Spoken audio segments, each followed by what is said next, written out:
Hi, I'm Terry Murphy, Senior Editor for Realty Times Women in Business, Women in Real Estate in the Men's Room with Murph. And today we have an extraordinary man in the men's room. And this is all around the 30-year anniversary of listings on the web. So if you haven't been in real estate long, you thought listings were always on the web.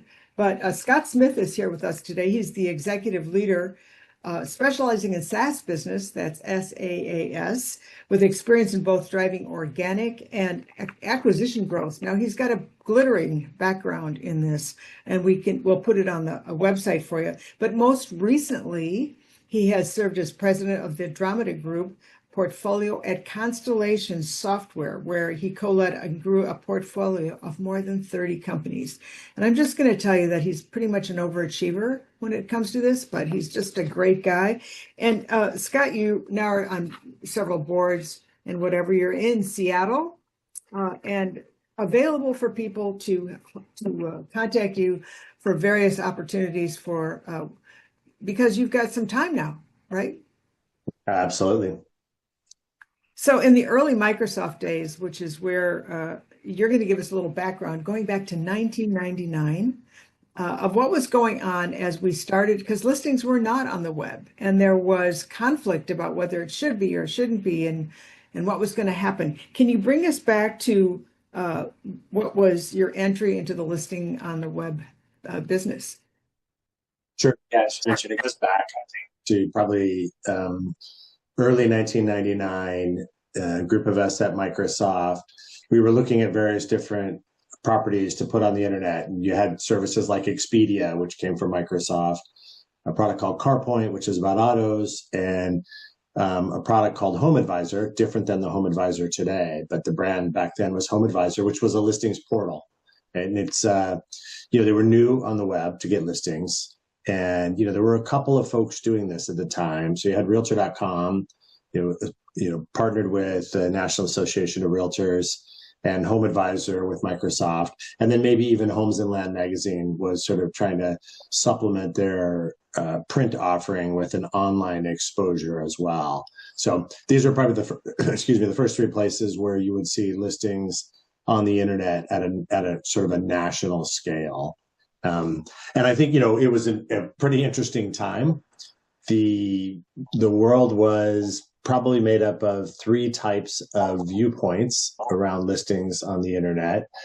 You had, what I would call the very forward-thinking folks that were running MLSs or running associations, and they wanted listings on the web. They figured it was great for their members. I could probably name off a couple of folks. One is Bob Hale from Houston Association of Realtors, and Russ Bergeron from SoCal MLS. Very forward thinking, very aggressive, really pushing towards how do you leverage the internet as a platform, for all of their members to use.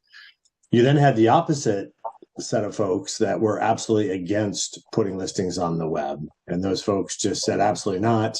We're not putting them on the internet. This is going to be, in their perspective, terrible for the real estate agent, for the real estate broker. And then you have what I would call the middle of the road folks who didn't know if they should put them on the internet or should be against it. And, they likely just sort of took a wait and see approach and sort of followed what happened in the market. So you'd have some that would put them on because their board would approve it or their association would approve it. You'd have others that wouldn't. They sort of veered around with what the sort of the tone of the day was. But ultimately, I think between Home Advisor and Realtor.com was a fairly interesting time. A lot of public, I don't know if battles is the right word. A lot of public challenges and opportunities and strategic sort of focus from both companies, trying to be the place where listings were. Very different than today, where you can find every listing. Back then, it was very selective. It was, to some extent, it could be even exclusionary, where folks like Realtor.com would actually sign deals to put listings on their site as long as you didn't put them on other sites as well. So very, very different time to go back, 25, 26, 27 years from where we are today.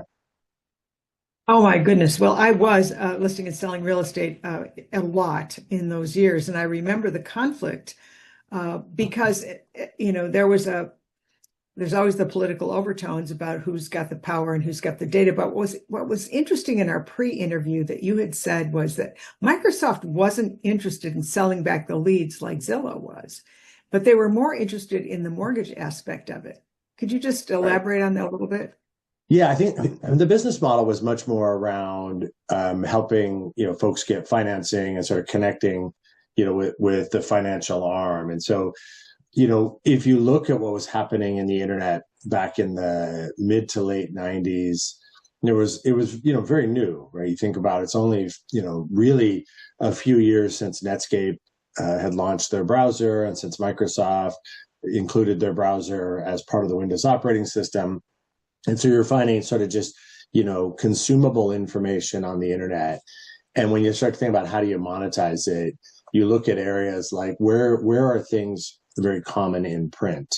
And so print had things, you had employment, you had real estate, you had autos, and travel was actually fairly big in print as well. And I'd say, Microsoft got into 3 of those 4. The only one at the time they didn't get into was employment, which today you could argue they're aggressively there with LinkedIn.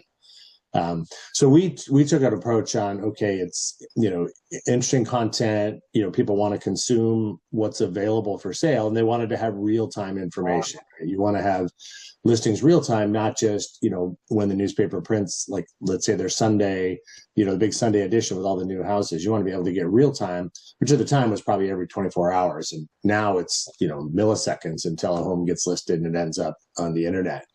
And so our model was, let's try to make this very valuable to get all the listings there, make it valuable for brokers and agents. And, we launched what I'd say is sort of an interesting way to go at it. We launched a branded program called Broker First and a branded program called Agent First, which effectively said, for every listing we put on the internet, we're going to make sure the broker is represented aggressively. We're going to make sure the agent's represented aggressively.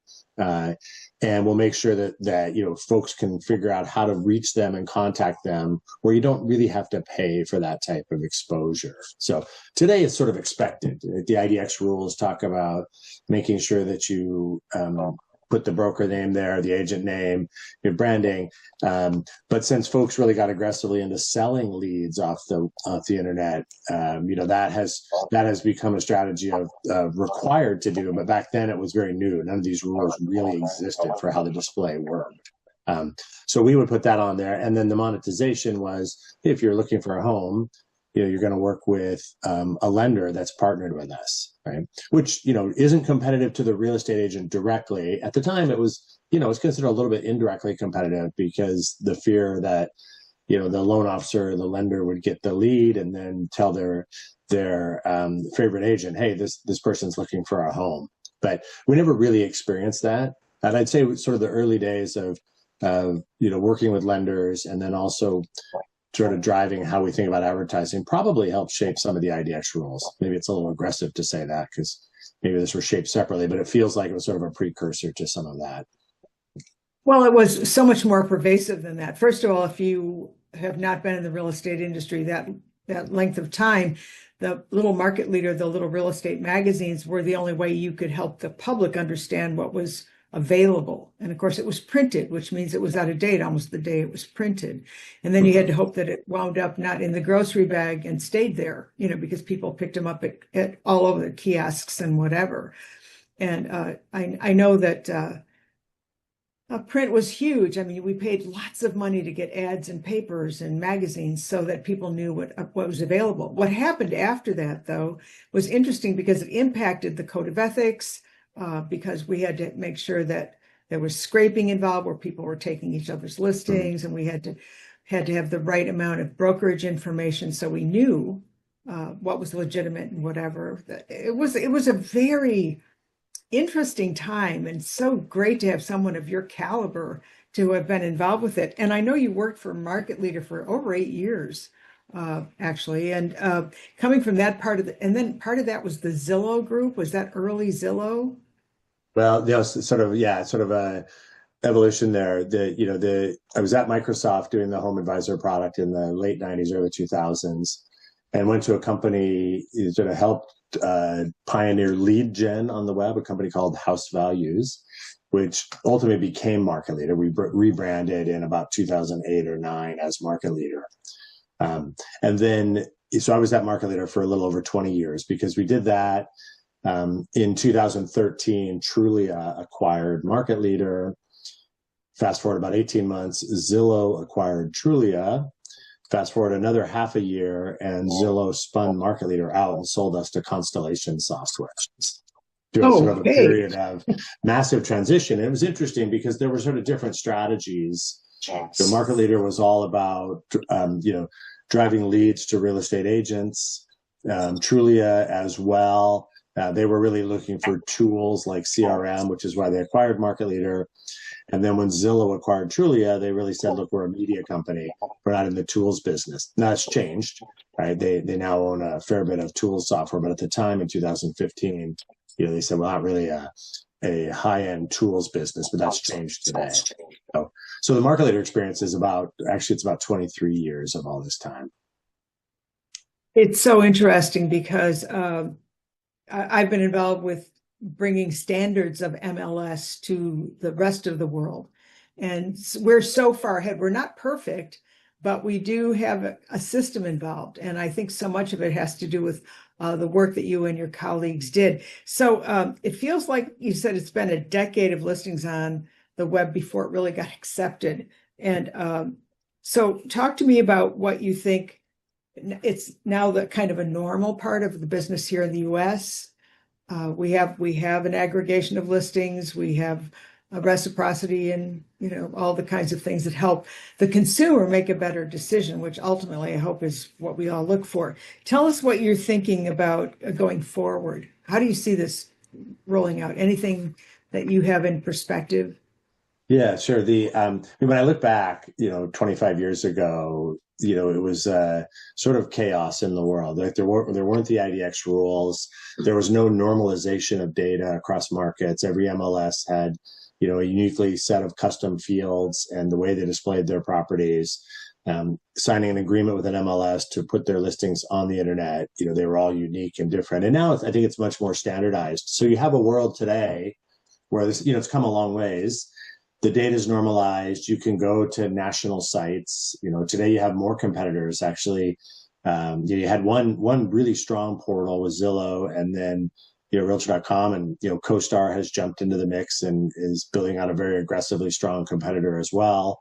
And then of course, large brokerages like Redfin that have done a phenomenal job, especially on the product side of building out a portal.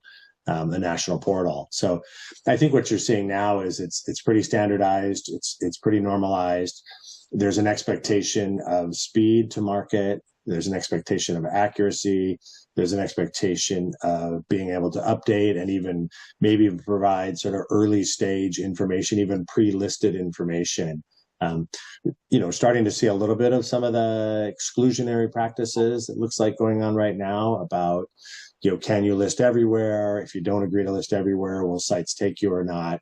So that's interesting to watch. I think that will just all play out. I was thinking back about a pretty strong Amazon comment that I've heard in the past, which is ultimately whatever the consumer wants is what we want as a business as well, right? And it doesn't always seem on the surface like that's the best thing. But at the end of the day, if you're delivering what a consumer wants, then that's, ultimately what the business wants as well. So I think you'll see that listings continue to be pervasive. No going back on that, hopefully. And then I think sort of going downstream in the transaction, automating the components that take so much time in the process from the point of a home being listed to getting an offer to then closing. Maybe I suggested to you the other day that it's always fascinated me that I can go in and spend 3 hours and take financing on a car and, take that car with me and owe somebody $50,000. But when I go to buy a home, even if I'm only going to have a $50,000 loan, it still takes 45 days, right? For something that physically sits. Now I understand the reason why, and there's, lots of history around that, but it does amaze me that it takes that kind of time to actually transact and, the different touch points that go through. So I feel like there's a lot that's going to, transpire and in the post signing, pre getting to close phase. Now, if I look back 25 years ago, I would have never dreamed that it would take 25 years to get listings this pervasive on the internet, or even a decade, So it's amazing to see what's going on now. It's about 3 to 4 times slower than I would have ever predicted it. So, maybe it'll be another 25 or 30 years before the transaction gets much more automated than it is today. I don't know, because if you looked at television and the trajectory of television, and this shot straight up. I mean, it was fast. I was involved with the Realtors Information Network, which became Realtor.com. And so, in case you don't know this, not you, but the general public, just organizing the standardization of the information, the data, bathrooms, as an example. 1.5 baths could be 1.5, or it could be 1.1. And then what if it was a 3/4? You couldn't, that's the standardization of, so that there was some organization to the data. Had to be just a huge amount of work and thought processing and engineering and sorting. I mean, to me, it's amazing, because I remember how you got listings to the board, which got listings to a centralization, which printed out a book, which was outdated by the time it was printed. So, and very local, right? Like your sort of description here is about, how do you go across markets and normalize the 1.5 versus the 1.5 versus the 1 plus a half, right? And I'm sure there could be 10 different machinations of that. And what was interesting, I think, was everybody thought their way was the only way it should be done. Like, there was really, I don't know if it was heated, really strong opinions that it must be done a certain way. And at the end of the day, the difference between 1.5 baths and 1.5 baths is no difference at all. Okay? But it was just, this is the way it's done in our MLS or our association, and that's the way you must do it. And we're in a world today where this is all normalized. Like the group that I was previously running as president with Constellation, and we've normalized all the data. There's a group called Constellation One that has this data today, uses it for all the assets that Constellation has, right? So we get agreements with the MLS. We've got the tech provider within our Constellation One group, and that data is all normalized. And now they're actually, when anybody has a relationship with an MLS, they're licensing that data out to folks that actually have the relationship. Or better yet, said another way, they're licensing their technology. So if you actually have a data license with the MLS, you can get the data from one source already normalized. So, that's come a really long ways. And there are a lot of companies using that data today, using that service as they partner with the MLS. It makes the life easier for the MLS. It normalizes the data. It makes for a much more consistent consumer experience as well. Well, when you say, I hope it doesn't take another 25 years, because the advancement of how we've aggregated data and now sort it, and then you add the new AI components to it, it's got to shorten the time. You're right. Things have changed. How people brought down title has changed. So it's been an evolution, and you have been a pivotal part of that. And I just am grateful. I know that Realty Times is grateful for your time and your input. I just feel like people may want more from you. And if they do, how would they reach you the best way? Sure.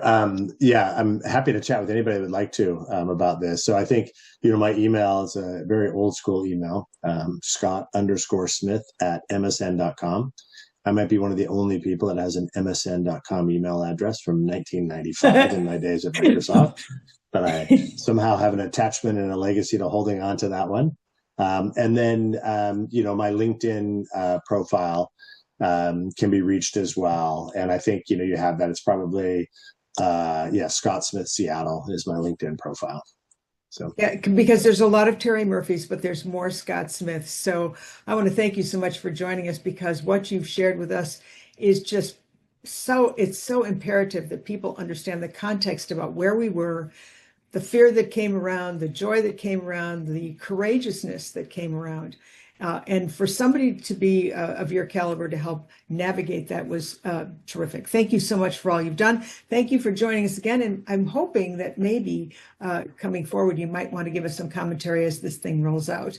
I'm Terry Murphy for Realty Times. Thanks so much for joining us, Scott Smith. Thank you. Take care. Bye-bye.